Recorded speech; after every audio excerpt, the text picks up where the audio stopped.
Hello, I'm Dr. Craig Escude. Welcome to Medical Monday.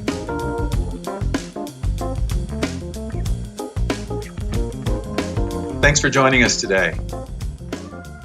Have you had a person with disabilities that you support that you maybe see them often kind of rocking, guarding their abdomen? Maybe they are not able to sit still. Maybe they're up and down.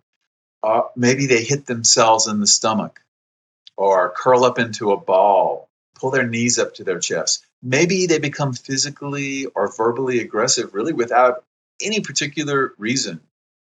Or another behavior you might see for the same condition that I'm about to tell you about is maybe they become less active. Maybe they become withdrawn. Maybe they even have a change in their level of alertness and they become very sleepy or groggy. All of these things are things that you might see in someone who's having some sort of abdominal problem. In particular, one of the most common things we see is constipation.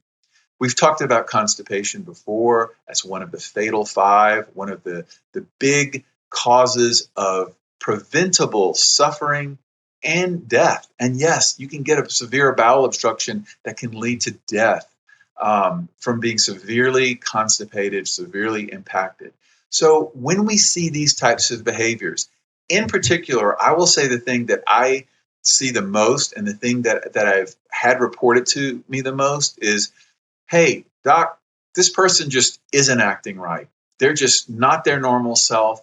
They're not behaving in the way that they are. They're not as interactive. They're less alert. They're curling up in a ball. They're maybe pushing on their stomach. They're not eating. When you see these types of behaviors, first thing you should think about is constipation. It's a very prevalent problem. It's a very common problem. There are many things that can be done to improve it, such as improving a person's diet, fluids, looking at medications that they're on that could be constipating, using some sort of physical means to relieve the impaction or some sort of medication. Lots of different treatments, but the big thing is that we need to learn to recognize it early. If a person is grumpy or agitated, it really could be because they're constipated. So think about constipation when you see these types of behaviors and don't just chalk it up and say, this is just what they do, or this is what people with disabilities do. Thanks for joining me today, and we'll see you again for more discussions about behaviors. Many of the topics that you hear on Medical Mondays comes from the book Clinical Pearls in IDD Healthcare.